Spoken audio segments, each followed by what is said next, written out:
ഇന്ന് നമ്മൾ ഡിസ്കസ് ചെയ്യുന്നത് ASD ഓട്ടിസം സ്പെക്ട്രം ഡിസോർഡർ എങ്ങനെയാണ് ഒരു കുട്ടിയെ പഠന പിന്നോക്കാവസ്ഥയിലേക്ക് നയിക്കുന്നത് എന്നാണ്.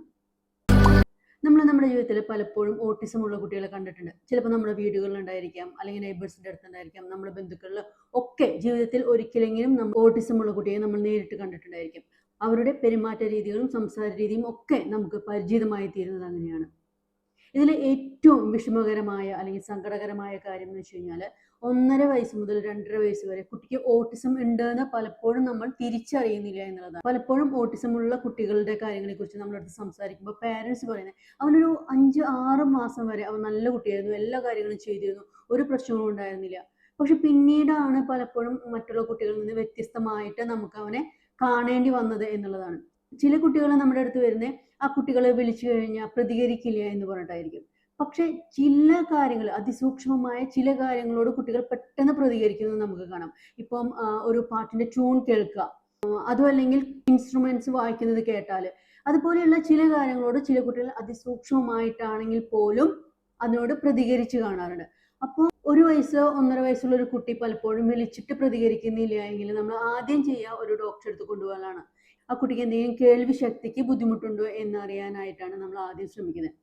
അതൊന്നും ഇല്ല എന്ന് പറഞ്ഞ് ഓട്ടിസമാണ് എന്നൊരു കാര്യത്തിലേക്ക് നമ്മൾ എത്തിച്ചേരുന്നത് തന്നെ ഒരുപാട് നാളുകൾ കഴിഞ്ഞിട്ടാണ്. അതായത് കുട്ടിക്ക് ഒരു 2.5 വയസ്സ് 3 വയസ്സൊക്കെ ആകുമ്പോഴാണ് നമ്മൾ കുട്ടിക്ക് ഓട്ടിസം ഉണ്ട് എന്ന് തിരിച്ചറിയുന്നത്. ഇനി നമുക്ക് എന്തൊക്കെയാണ് ഓട്ടിസത്തിന്റെ ലക്ഷണങ്ങൾ എന്ന് നോക്കാം. ഒന്നാമത്തെ ലക്ഷണം, കുട്ടിയുടെ പേരെടുത്ത് വിളിച്ചാൽ പോലും കുട്ടി പ്രതികരിക്കുന്നില്ല എന്നുള്ളതാണ്. പക്ഷെ ചില ശബ്ദങ്ങളോട് കുട്ടി നന്നായിട്ട്, അത് അതിസൂക്ഷ്മമാണെങ്കിൽ പോലും നന്നായിട്ട് റെസ്പോണ്ട് ചെയ്യും. ഇപ്പോൾ ചില പാട്ടുകൾ കേൾക്കുമ്പോൾ, ഇൻസ്ട്രുമെന്റ്സ് വായിക്കുന്നത് കേൾക്കുമ്പോൾ, ചില പക്ഷികളുടെ സ്വരങ്ങൾ കേൾക്കുമ്പോൾ, ചില പക്ഷികളുടെ ശബ്ദങ്ങൾ കേൾക്കുന്ന സമയത്ത്, വാഹനങ്ങളുടെ ശബ്ദങ്ങൾ കേൾക്കുന്ന സമയത്തൊക്കെ കുട്ടി വളരെ നന്നായിട്ട് റെസ്പോണ്ട് ചെയ്യുന്നത് കാണാം. അതേസമയം കുട്ടിയുടെ പേരെടുത്ത് വിളിക്കുകയാണെങ്കിൽ, നമ്മൾ എന്തെങ്കിലും സംസാരിക്കുകയാണോ, കുട്ടി ഒട്ടും റെസ്പോണ്ട് ചെയ്യാതിരിക്കുന്നുണ്ടോ എന്ന് നോക്കാം. 2, കുട്ടിക്ക് എന്തെങ്കിലും ആവശ്യമുണ്ടെങ്കിൽ പോലും ഇത് എനിക്ക് വേണം എന്ന് പറയാനായിട്ട് കുട്ടിക്ക് പലപ്പോഴും നമ്മുടെ അടുത്ത് കഴിയാറില്ല. അതുകൊണ്ട് തന്നെ ആ ഒരു വസ്തുവിൻ്റെ അടുത്തേക്ക് നമ്മളെ കുട്ടി കൈ പിടിച്ചു കൊണ്ടുപോകും. എനിക്ക് വേണം എന്നുള്ളത് പലപ്പോഴും ചൂണ്ടിക്കാണിക്കുകയാണ് കുട്ടി ചെയ്യുക. അല്ലാതെ എനിക്കത് വേണമെന്ന് വാ തുറന്ന് പറഞ്ഞുകൊണ്ട് നമ്മളെ ബോധ്യപ്പെടുത്താനായിട്ട് കുട്ടിക്ക് പലപ്പോഴും കഴിയാറില്ല. കുട്ടി ഒരു കാര്യം കണ്ടു, ഇഷ്ടമായി, അല്ലെങ്കിൽ അത് വേണ്ട, അതിലേക്ക് നമ്മുടെ ശ്രദ്ധ തിരിക്കണം. അതായത് സ്വന്തം അമ്മയോട് പോലും ഇത് നോക്ക് അമ്മേ, ഇത് കണ്ടോ എന്ന് പറയാനായിട്ട്, ആശയവിനിമയം നടത്താനായിട്ട് കുട്ടിക്ക് പലപ്പോഴും കഴിയാറില്ല. 4, കുട്ടിക്ക് നമ്മുടെ അടുത്ത് ഒരു ആശയവിനിമയം നടത്തണമെങ്കിൽ 3 കാര്യങ്ങൾ ശരിയായ രീതിയിൽ പ്രവർത്തിക്കണം. 1 നോട്ടം, 2 ആംഗ്യം, 3 സംസാരം. ഈ 3 കാര്യങ്ങളും ഒന്നിച്ചു കൊണ്ടുപോയെങ്കിൽ മാത്രമാണ് ഒരാൾക്ക് മറ്റൊരാളുമായിട്ട് ആശയവിനിമയം നടത്താൻ പറ്റുള്ളൂ. ഇത് ഓട്ടിസം ഉള്ള ഒരു കുട്ടിയെ സംബന്ധിച്ചിടത്തോളം ഈ 3 കാര്യങ്ങളും ഒന്നിച്ചു കൊണ്ടുപോകാനായിട്ട് ഭയങ്കര ബുദ്ധിമുട്ടാണ്. ഇപ്പം നോർമലായിട്ടുള്ള ഒരു കുട്ടിക്ക് പലപ്പോഴും സംസാരിക്കാൻ വൈകുകയോ അല്ലെങ്കിൽ കൊഞ്ഞലോ കാര്യങ്ങളോ ഒക്കെ ഉണ്ടെങ്കിൽ തന്നെയും അത് കാലക്രമേണ ശരിയാവും. പക്ഷെ ഓട്ടിസം ഉള്ള കുട്ടികൾക്ക് ഈ 3 കാര്യങ്ങളും ഒരേ രീതിയിൽ കൊണ്ടുപോകാനായിട്ട് പലപ്പോഴും പറ്റാറില്ല. 5, കുട്ടി എന്തെങ്കിലും ഒരു കാര്യത്തിൽ ശ്രദ്ധിച്ചുകൊണ്ടിരിക്കുകയെന്ന് വിചാരിക്കും. ഇപ്പോൾ കളിക്കുന്നതിലോ അല്ലെങ്കിൽ എന്തെങ്കിലും ഒരു വിഷയത്തിൽ കൂടുതൽ ശ്രദ്ധിച്ചുകൊണ്ടിരിക്കുമ്പോൾ മറ്റുള്ളവർ എന്ത് തന്നെ ചെയ്താലും അല്ലെങ്കിൽ ചുറ്റും ഉള്ള ഒരു കാര്യവും കുട്ടിയെ സംബന്ധിച്ചിടത്തോളം അത് ശ്രദ്ധയിൽ വരില്ല. കുട്ടി ഇങ്ങനെ ചെയ്തുകൊണ്ടേയിരിക്കും. ഒന്നിലെ കളിക്കുകയായിരിക്കും, അല്ലെങ്കിൽ ഒരു സാധനം ഇട്ട് സ്പിൻ ചെയ്യുകയായിരിക്കും. എന്ത് തന്നെ ആയിക്കഴിഞ്ഞാലും ചുറ്റുമുള്ള കാര്യങ്ങളിലേക്ക് അല്ലാതെ, കുട്ടി ഇഷ്ടപ്പെട്ട് ചെയ്യുന്ന ഒരു രീതിയിലേക്ക് അല്ലാതെ കുട്ടിയുടെ ശ്രദ്ധ പോവില്ല. അതിനപ്പുറത്ത് നിന്ന് നമ്മൾ എന്ത് ചെയ്തിട്ടും കാര്യമില്ല എന്നൊരവസ്ഥയിലേക്ക് കുട്ടി വരുന്നുണ്ടോ എന്ന് നോക്കുക. 6, കുട്ടികൾ വാശി പിടിക്കുന്നത് നമുക്ക് അറിയാം. പലപ്പോഴും വാക്കുകൾ ഉപയോഗിച്ചിട്ടാണ്. എനിക്കത് വേണം എന്ന് പറഞ്ഞിട്ട് ഭയങ്കരമായിട്ട് ഉച്ചത്തിൽ കരയെ കാര്യങ്ങൾ ചെയ്തിട്ടായിരിക്കും പല കുട്ടികളും വാശി പിടിക്കുന്നുണ്ടായിരിക്കാം. പക്ഷെ ഓട്ടിസം ബാധിച്ച കുട്ടികൾ പലപ്പോഴും എന്നല്ല, എല്ലായ്പ്പോഴും വാശി പിടിക്കുന്നത് വാക്കുകൾ കൊണ്ടല്ല. എനിക്കത് വേണമെന്ന ഒരു വാശിയോടെ അല്ല അവർ പറഞ്ഞു തുടങ്ങുക. അവർ നിലത്ത് കിടന്നുരുള്ള, സാധനങ്ങൾ വലിച്ചിടുക, അങ്ങനെയുള്ള ശാരീരികമായിട്ടുള്ള കാര്യങ്ങൾ കൊണ്ടായിരിക്കും ആ കുട്ടി അവന്റെ പ്രതിഷേധം നമ്മുടെ അടുത്ത് അറിയിക്കുന്നുണ്ടായിരിക്കാം. ഒരിക്കലും അവൻ വാക്കുകൾ ഉപയോഗിച്ച് ആശയവിനിമയം നടത്തില്ല. 7, നമുക്കറിയാം നോർമലായിട്ടുള്ള കുട്ടികൾ അതേ പ്രായത്തിലുള്ള കുട്ടികളുമായിട്ട് ഒരു ഫ്രണ്ട്ഷിപ്പ് ഉണ്ടാക്കിയെടുക്കാൻ ശ്രമിക്കാറുണ്ട്. അവർ തമ്മിൽ കൂട്ടുകൂടി കളിക്കാറുണ്ട്. പക്ഷെ ഈ കുട്ടിയെ സംബന്ധിച്ചിടത്തോളം, അതായത് ഓട്ടിസമുള്ള ഒരു കുട്ടി ഒരിക്കലും തൻ്റെ സമപ്രായക്കാരോ അല്ലെങ്കിൽ മറ്റു കുഞ്ഞുങ്ങളോടോ ഒന്നും സംസാരിക്കാനായിട്ടോ കളിക്കാനായിട്ടോ നിൽക്കില്ല. അതുപോലെ തന്നെയാണ് അവർക്ക് എന്തെങ്കിലും ടെഡി ബെയറോ കാര്യങ്ങളോ ഡോൾസോ ഒക്കെ കൊടുത്തു കഴിഞ്ഞാൽ അവർ തിരിഞ്ഞു നോക്കുക പോലും. ഇതിലൊന്നും ഒട്ടും ശ്രദ്ധയില്ലാത്ത കുട്ടികളായിരിക്കും ഇവർ. 8 സമപ്രായക്കാരായ കുട്ടികളെ തിരിച്ചറിയാൻ പോലും അവർക്ക് പറ്റൂല. എൻ്റെ ഏജിൻ്റെ കുട്ടിയാണ്, അല്ലെങ്കിൽ എൻ്റെ കൂട്ടുകാരനാണ്, ഒരു ഫ്രണ്ട്ഷിപ്പ് ഉണ്ടാക്കണം. അതിപ്പോൾ നമുക്കറിയാം, ഒരു 2-3 വയസ്സുള്ള കുട്ടികൾ പോലും പലപ്പോഴും അതേ പ്രായത്തിലോ അതിൽ തന്നേക്കാൾ മുതിർന്ന കുട്ടികളെ കണ്ടു കഴിഞ്ഞാൽ കളിക്കാനോ ചിരിക്കാനോ എന്തെങ്കിലും ആക്ഷൻ കാണിക്കാനോ ഒക്കെ അവർ മുൻപന്തിയിലുണ്ടായിരിക്കും. പക്ഷേ ഈ കുട്ടികളെ സംബന്ധിച്ച് ഒരു രക്ഷയുമില്ല, അവർക്ക് മറ്റു കുട്ടികളോട് ഒരു വിധത്തിലുള്ള ഇൻട്രാക്ഷൻ നടക്കില്ല. 9 അതായത് നോർമൽ കുട്ടികൾ ഇൻട്രസ്റ്റ് കാണിക്കുന്ന ഒരു കാര്യത്തിലും ഈ കുട്ടികൾക്ക് ഒട്ടും ഇൻട്രസ്റ്റ് ഉണ്ടായിരിക്കില്ല. സമപ്രായക്കാരായ കുട്ടികൾ അല്ലെങ്കിൽ അവരുപയോഗിക്കുന്ന ടോയ്സ് കാര്യങ്ങൾ ഒന്നും കുട്ടികൾക്ക് ഇഷ്ടമുണ്ടാവില്ല. പകരം മറ്റു കുട്ടികൾ ഒട്ടും ശ്രദ്ധിക്കാതെ പോകുന്ന ചില പ്രത്യേകതരം വസ്ത്രങ്ങളോ ഷൂസോ പാത്രങ്ങളോ ഒക്കെ ആയിരിക്കും ഈ കുട്ടികളുടെ ഇഷ്ടപ്പെട്ട ടോയ്സ്. 10 മറ്റു കുട്ടികൾക്ക് ഒട്ടും താല്പര്യം കാണിക്കാത്ത ചില വസ്തുക്കളോടാണ് ഈ കുട്ടികൾ കൂടുതൽ താല്പര്യം കാണിക്കുക. പ്രത്യേക തരത്തിലുള്ള വസ്ത്രങ്ങളോ പാത്രങ്ങളോ ഷൂസോ, അതായത് മറ്റു കുട്ടികൾ ഒരിക്കലും കളിക്കാൻ ഉപയോഗിക്കാത്ത കാര്യങ്ങൾ ഉപയോഗിച്ചുകൊണ്ടായിരിക്കും ഇവർ പ്രത്യേക ഒരു ഇഷ്ടത്തോടെ അവയുമായിട്ട് കളിക്കുന്നുണ്ടായിരിക്കുക. 11 വിളിച്ചാൽ ഒരിക്കലും വിളി കേൾക്കില്ല. ഈ കുട്ടിക്ക് എന്താ ചെവി കേൾക്കില്ല എന്ന് പോലും നമുക്ക് തോന്നിപ്പോകുന്ന വിധത്തിലായിരിക്കും ഈ കുട്ടിയുടെ പെരുമാറ്റങ്ങൾ ഉണ്ടായിരിക്കുക. 12 ചില സമയങ്ങളിൽ ഈ കുട്ടി ഒറ്റയ്ക്ക് ഇരുന്ന് ചിരിക്കുകയും നമ്മളിങ്ങനെ ഇക്കിളിട്ടിട്ട് ചിരിപ്പിക്കില്ലേ, അതേപോലെ സ്വയം ഇരുന്ന് ഇങ്ങനെ ആരോ ഇക്കിളിട്ടെന്ന പോലെ ഇങ്ങനെ ചിരിക്കുന്നതും കാണാം. എപ്പോഴും ഒറ്റയ്ക്കായിരിക്കും ഈ കുട്ടി ഉണ്ടായിരിക്കുക. കാരണം മുന്നേ പറഞ്ഞതുപോലെ തന്നെ മറ്റുള്ള കുട്ടികളുമായിട്ടോ അല്ലെങ്കിൽ മറ്റുള്ളവരായിട്ടോ ഒട്ടും ആശയവിനിമയം പറ്റാത്തത് കൊണ്ട് തന്നെ സ്വന്തമായിട്ടുള്ള ഒരു ലോകം ഉണ്ടാക്കാനാണ് ഇവർ പലപ്പോഴും ശ്രമിക്കുന്നത്. 13 ഒരിക്കലും ഈ കുട്ടി കണ്ണിൽ നോക്കി സംസാരിക്കില്ല. ഐ കോണ്ടാക്ട് ഒരിക്കലും ഈ കുട്ടി ശ്രദ്ധിക്കാറില്ല. എപ്പോഴും എവിടേക്കോ ഇവിടേക്കോ ഒക്കെ തിരിഞ്ഞു നിന്നുകൊണ്ടായിരിക്കും നമ്മുടെ അടുത്ത് സംസാരിക്കുന്നുണ്ടായിരിക്കുക, വല്ലപ്പോഴും സംസാരിക്കുന്നുണ്ടെങ്കിൽ പോലും. 14 സൊസൈറ്റിയുമായിട്ട് ചേർന്ന് പോകാനായിട്ട് ഈ കുട്ടി ഒരിക്കലും ശ്രദ്ധിക്കില്ല. അതായത് മറ്റുള്ളവരുടെ അടുത്ത് മുന്നിലേക്ക് പോവുക, അവരായിട്ട് സംസാരിക്കുക, അതിൻ്റെ ഉള്ളിൽ ഇരിക്കാനോ എന്തെങ്കിലും ആക്ടിവിറ്റി ചെയ്യാനോ ഒന്നും ഈ കുട്ടി തയ്യാറാവില്ല. എപ്പോഴും തനിയെ മാറി നിന്ന് സ്വന്തം കാര്യങ്ങൾ ആ ഒരു രീതിയിൽ മാത്രം ശ്രദ്ധിച്ചുകൊണ്ട് മുന്നോട്ട് പോകാനാണ് ഈ കുട്ടി പലപ്പോഴും ശ്രദ്ധിക്കുള്ളൂ. 15 ഒന്നിനെ കുറിച്ച് ഒരു പേടി ഉണ്ടാവില്ല. എന്തെങ്കിലും കാര്യം ചെയ്തു കഴിഞ്ഞാൽ അപകടം പറ്റും എന്നൊരു തിരിച്ചറിവ് ഈ കുട്ടിക്ക് ഉണ്ടാവില്ല. ഇനി ഒരിക്കൽ പറ്റിയാൽ പോലും, ഒരു അപകടം പറ്റിയാൽ പോലും ഇനി അത് ചെയ്യരുത് എന്ന യാഥാർത്ഥ ബോധത്തിലേക്കൊന്നും ഈ കുട്ടിക്ക് തിരിച്ചു വരാനായിട്ട് പറ്റില്ല. അതുകൊണ്ട് തന്നെ നമ്മൾ എപ്പോഴും മുന്നിലും പിന്നിലും ഇടവും വലവുമായിട്ട് നിന്ന് നോക്കണം എന്ന് പറയും കുട്ടിയെ. കാരണം കുട്ടിക്ക് അറിയില്ല ചില കാര്യങ്ങൾ ചെയ്തു കഴിഞ്ഞു കഴിഞ്ഞാൽ ഇത് എനിക്ക് അപകടം ഉണ്ടാക്കും, എൻ്റെ ജീവിതം തന്നെ ഭീഷണിയാണ്, അല്ലെങ്കിൽ ഇന്നത് കാര്യങ്ങളാണ്, എനിക്ക് വേദനിക്കും എന്നുള്ള കാര്യങ്ങളെ കുറിച്ചൊന്നും കുട്ടി ഒരിക്കലും ബോധേടാവില്ല. ഈ കുട്ടിക്ക് അത് അറിയാനായിട്ട്, അത് തിരിച്ചറിയാനായിട്ടുള്ള ഒരു കഴിവില്ലാത്തതാണ് കാരണം.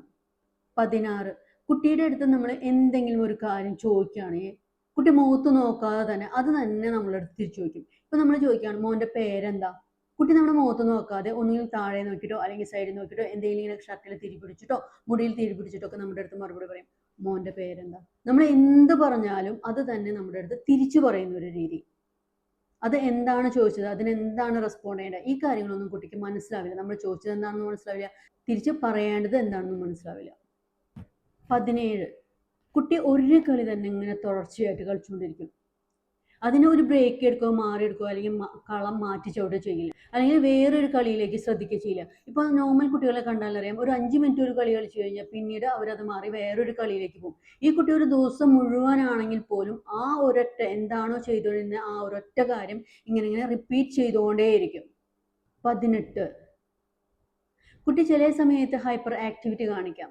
ചിലപ്പോഴാണെങ്കിൽ ഒന്നും മിണ്ടാതെ ഒരിടത്ത് മാറിയിരിക്കുന്നത് കാണാം. ഒട്ടും ആക്റ്റീവ് അല്ലാതെ നമുക്ക് കണ്ടാൽ പാവം തോന്നുന്ന വിധം തലയൊക്കെ കുനിച്ച് ഇങ്ങനെ ഒരു മൂലയ്ക്ക് ചെന്നിരിക്കുന്നത് കാണാം. ഒട്ടും ആക്റ്റീവ് ആയിരിക്കില്ല ആ സമയത്ത്. 19 അതുപോലെ തന്നെ ഒരു സൂചന എന്താ കാര്യം എന്ന് പോലും നമുക്ക് അറിയണ്ടാവില്ല. പെട്ടെന്നായിരിക്കും കുട്ടി പൊട്ടി പൊട്ടി കരയുന്നുണ്ടായിരിക്കുക.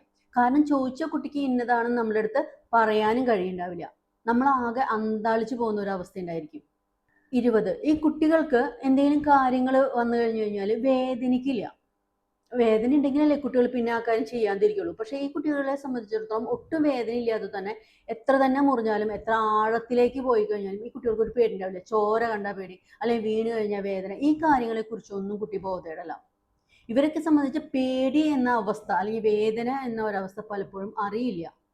21 ഒരു ക്രമത്തിൽ മാത്രമാണ് കാര്യങ്ങൾ നടക്കാനായിട്ട് കുട്ടി ഇഷ്ടപ്പെടുന്നത്. അത് ചില കുട്ടികളെ വീട്ടിലേക്ക് കയറും മുൻപേ അവിടെ ഇങ്ങനെ ചെതറിക്കെടുക്കുന്ന ചെരുപ്പുകളൊക്കെ ഒന്നിനു മീതെ ഇങ്ങനെ അടക്കി വെക്കുന്ന കാണാം. അത് കഴിഞ്ഞ് കഴിഞ്ഞാൽ വീണ്ടും അത് തരംതിരിച്ച് വീണ്ടും അടക്കി വെക്കും. അത് തന്നെ ഇങ്ങനെ ചെയ്തുകൊണ്ടിരിക്കും. ഇനി എങ്ങാനും ഒരു കുട്ടിയുടെ മനസ്സിൽ റെയിൽവേ ക്രോസ് മുറിച്ച് കടക്കാൻ പാടില്ല എന്നെങ്ങാനും പേശ് ചെയ്തിട്ടുണ്ടെങ്കിൽ പിന്നെ അവൻ ജീവിതത്തിൽ ഒരിക്കലും ആ റെയിൽവേ ക്രോസ് മുറിച്ച് കടക്കുകയില്ല. 22 കുട്ടി ഒരിക്കലും തൻ്റെ ശരീരത്തിൽ മറ്റുള്ളവർ തന്നെ ചേർത്ത് പിടിക്കുന്നതോ കെട്ടിപ്പിടിക്കുന്നതോ ഉമ്മ വയ്ക്കുന്നതോ ഒന്നും ഇഷ്ടപ്പെടില്ല. കുട്ടി എപ്പോഴും അതിൽ നിന്ന് സ്കിപ്പ് ചെയ്യാനുള്ള ഒരു ശ്രമം എപ്പോഴും നടത്തിക്കൊണ്ടിരിക്കും. ഇനിയിപ്പോൾ നമ്മൾ അധികാരപൂർവ്വം അല്ലെങ്കിൽ സ്നേഹപൂർവ്വം ഒന്ന് ചേർത്ത് പിടിക്കാൻ തന്നെ ചെന്നാൽ കുട്ടികൾ ഭയങ്കര ഹാർഷായിട്ട് അതിന് റെസ്പോണ്ട് ചെയ്യുന്ന കാണാം. 23, ഈ കുട്ടികൾ സാധാരണ ഒരു ക്ലാസ് റൂമിൽ ഇരുത്തിയിട്ട് പഠിപ്പിക്കാൻ നോക്കി കഴിഞ്ഞാൽ പലപ്പോഴും നമുക്ക് പറ്റൂല. പക്ഷെ കുറച്ച് സമയമെങ്കിലും ദിവസം ആ കുട്ടികളെ മറ്റു കുട്ടികളുടെ ഒപ്പം ഇരുത്തുന്നത് നല്ലതാണ്. 24, ഈ കുട്ടികൾ പലപ്പോഴും ശരീരം മറ്റൊരു രീതിയിലേക്ക് ചലിപ്പിക്കുന്നത് കാണാം. ഇപ്പൊ നീന്തുന്ന പോലെ, പറക്കുന്നത് പോലെ, ഇരുന്നിട്ട് തന്നെ ഈ കുട്ടികൾ ഇങ്ങനെയൊക്കെ ശരീരഭാഗങ്ങൾ ചലിപ്പിക്കുന്നതായിട്ട് നമുക്ക് കാണാനായിട്ട് പറ്റും. 25, ശബ്ദത്തിലുണ്ടാവുന്ന ചെറിയ വ്യതിയാനം പോലും കുട്ടികൾക്ക് അസ്വസ്ഥത സൃഷ്ടിക്കും. അതായത് ഇപ്പം നമ്മൾ ഒരു പോയം ചൊല്ലിപ്പിക്കുകയാണെന്ന് വിചാരിക്കും ക്ലാസ്സിൽ. അപ്പോൾ എല്ലാ കുട്ടികളും കൂടിയിട്ട് ചൊല്ലുകയാണെങ്കിൽ ഈ കുട്ടികൾ ഭയങ്കരമായിട്ട് ഡിസ്റ്റർബ് ചെയ്യും, ഹാർഷായിട്ട് തന്നെ റെസ്പോണ്ട് ചെയ്യുകയും ചെയ്യും. ചില കുട്ടികൾ ഇങ്ങനെ ചെവിയൊക്കെ ഇങ്ങനെ പൊത്തിയിരിക്കുന്ന കാണാം. 26, സാധാരണ 4 or 5 വയസ്സാകുമ്പോൾ കുട്ടികൾ ചെയ്യേണ്ട പല കാര്യങ്ങളുണ്ട്. ഇതൊന്നും തന്നെ ഈ കുട്ടികൾ ചെയ്യുന്നുണ്ടായിരിക്കില്ല. 27, മറ്റുള്ള ആളുകളോട് ഒരിക്കലും നന്നായിട്ട് ബിഹേവ് ചെയ്യാനോ അവരുടെ പ്രസൻസ് ഇഷ്ടപ്പെടാനോ ഈ കുട്ടികൾ സമ്മതിക്കില്ല. എപ്പോഴും ഒറ്റയ്ക്ക് ഇരിക്കുക എന്നുള്ളതല്ലാതെ മറ്റുള്ളവരായിട്ട് ഇടപഴകുക, വീട്ടിലുള്ളവരായിട്ട് പോലും ഇടപഴകി സംസാരിക്കാനായിട്ട് പലപ്പോഴും ഈ കുട്ടികൾ സമ്മതിക്കില്ല. വീട്ടിലുള്ളവരോട് ഇങ്ങനെയാണെങ്കിൽ പിന്നെ പുറത്തെ കാര്യം പറയാനുണ്ടല്ലോ. അവരൊരിക്കലും ഇങ്ങനെ സൊസൈറ്റിയുമായിട്ട് ചേർന്ന് പോകാനായിട്ട് ഇഷ്ടപ്പെടാത്ത കുട്ടികളായിരിക്കും മിക്കവരും. 28, ലാസ്റ്റ് വൺ. ഇപ്പോൾ നമ്മൾ കുട്ടികൾക്ക് IQ ടെസ്റ്റ്, ഹിയറിംഗ് ടെസ്റ്റ് ഒക്കെ ചെയ്യില്ലേ, ഈ കുട്ടികൾ ഒരിക്കലും അതിനോട് സഹകരിച്ചു പോവില്ല. ആ കുട്ടികൾ എപ്പോഴും അതിൽ നിന്ന് മാറി നിൽക്കാനേ ശ്രമിക്കുള്ളൂ. നമ്മൾ ചോദിക്കുന്ന ചോദ്യങ്ങൾക്ക് ഉത്തരം പറയുക, ഈ ഹിയറിംഗ് ടെസ്റ്റ് നടത്താനായിട്ട് എന്തെങ്കിലും കാര്യങ്ങൾ നമ്മൾ തുടങ്ങി വെക്കുകയോ ചെയ്തു കഴിഞ്ഞാൽ ഈ കുട്ടികൾ അവിടുന്ന് ഡിസ്റ്റർബ്ഡ് ആയിട്ട് ഇറങ്ങിപ്പോകുന്നത് കാണാം. ഒരിക്കലും അവൻ സ്വസ്ഥമായിട്ട് നമുക്ക് ഇരുന്ന് തരില്ല. അതുകൊണ്ട് തന്നെ ഇവന് എന്താ പ്രശ്നം എന്നുള്ളത് പലപ്പോഴും നമ്മൾ അറിയാതെ പോവുകയും ചെയ്യും. ഇതൊക്കെ കേട്ട് കഴിഞ്ഞിട്ട് കുട്ടികൾക്ക്, ഓട്ടിസം ബാധിച്ച കുട്ടികൾ ഒരിക്കലും വളർന്നു വരില്ല, അല്ലെങ്കിൽ അവർ ജീവിത വിജയങ്ങളിലേക്ക് എത്തൂല എന്നൊന്നും ധരിക്കരുത് കേട്ടോ. ഡോക്ടർ വരെ ആവുന്ന ഓട്ടിസം ബാധിച്ച കുട്ടികളുണ്ട്. നെറ്റ്ഫ്ലിക്സിൽ ദി ഗുഡ് ഡോക്ടർ എന്ന് പറഞ്ഞിട്ടൊരു സീരീസ് ഉണ്ട്. അതൊന്ന് കണ്ടു നോക്കിയാൽ കൃത്യമായിട്ട് ഈ ഓട്ടിസം ബാധിച്ച കുട്ടികളുടെ ചലനങ്ങളും പ്രവൃത്തികളും സംസാര രീതിയും അവർ എങ്ങനെയാണ് ഈ സൊസൈറ്റിയെ സമീപിക്കുന്നതെന്നൊക്കെ വ്യക്തമായിട്ട് കാണാം. ഒന്ന് കണ്ടു നോക്കിയിട്ട് വരൂ. നമുക്ക് നെക്സ്റ്റ് ക്ലാസ്സിൽ കാണാം. Bye bye.